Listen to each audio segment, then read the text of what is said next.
निकालने के लिए सड़क पे आ जाता है, लेकिन कम से कम अपनी औरतों की कोख को बुचड़ खाने में चेंज मत करो। मैं ये बात सुन के ही गया था और मेरे ख्याल से ये बात यहाँ कहनी जरूरी है। मेरी आप सबसे विनती है कि बेटियों को जन्म से पहले भी और जन्म के बाद भी बराबरी का दर्जा दें।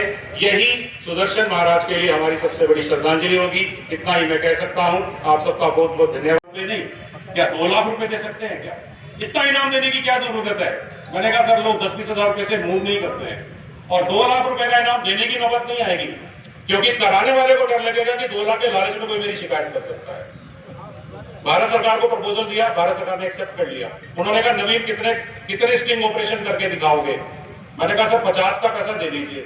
उन्होंने कहा क्या बात करते हो, एक साल में 3 या 4 की एवरेज होती है। मैंने कहा सर आप 50 का पैसा सैंक्शन तो करिए, 1 करोड़ रुपए दीजिए तो सही, करके बताएंगे आपको।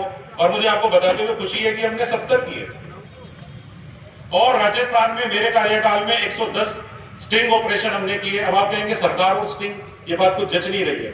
और मैं कहता हूं कि बुराई क्या है?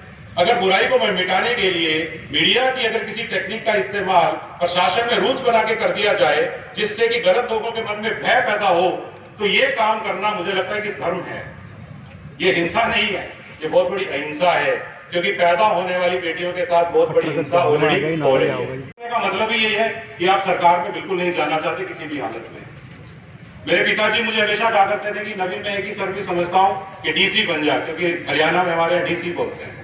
और मैं यही कहा करता कि नहीं पिताजी, सरकार अनप्रोडक्टिव होती है, मैं नहीं जाना चाहता, मैं तो कॉर्पोरेट सेक्टर में खुश हूं। लेकिन डेस्टिनी हमें वही लेके जाती है जो हमारे लिए बनी है। एग्जाम दिया, सिलेक्शन हुआ, राजस्थान कैडर के रूप में मिला और पिछले 22 साल से राजस्थान में काम करने का मौका मिला। लेकिन जो प्रेरणा थी वो गुरुदेव की थी। किसी बहुत बड़े इंसान ने महात्मा गांधी जी के बारे में कहा है कि लोग एक टाइम के बाद विश्वास नहीं करेंगे कि एक ऐसा महामानव इस धरती पे पैदा हुआ है। मैं अतिशयोक्ति नहीं कह रहा हूं, शायद यही विचार आने वाले समय में हम जैन समाज के लोग भी कहेंगे कि गुरुदेव सुदर्शन लाल जी महाराज जैसा भी महापुरुष संत हमारे यहाँ हुआ था। और पहली बार ये महसूस किया कि एक स्टेट बोर्ड और एक सीबीएसई बोर्ड में इतना डिफरेंस क्यों होता है। 93 में ये बहुत बड़ा झटका करियर का सबसे पहली बार लगा। Shri Ram college of commerce में एडमिशन नहीं हुआ तो चंडीगढ़ के डीएवी कॉलेज में 3 साल पढ़ के बीकॉम कर लिया।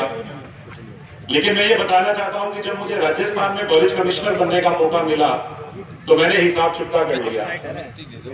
मैं बताना चाहता हूं कि मैंने वहां पर एक प्रस्ताव मूव किया कि सर राजस्थान बोर्ड में भी यही स्थिति है कि आप सबका धन्यवाद देता हूं, मुझे अतिथियों का धन्यवाद देता हूं कि आप सब लोग यहाँ पर पधारे और इस मौसम की अनिश्चितता के अंदर भी यहाँ पर पधार कर गुरुदेव के प्रति अपने समर्पण को दर्शाया। बोलो गुरुदेव सुदर्शन लाल जी महाराज की जय। का परिचय कराएंगे गुरुदेव सुरेंद्र जी।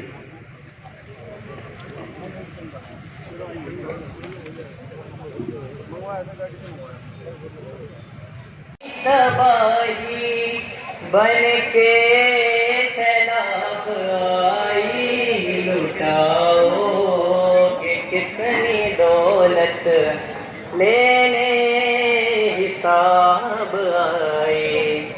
इस देश में कयामत बन कर शराब आई, लुटाओगे कितनी दौलत लेने हिसाब आए।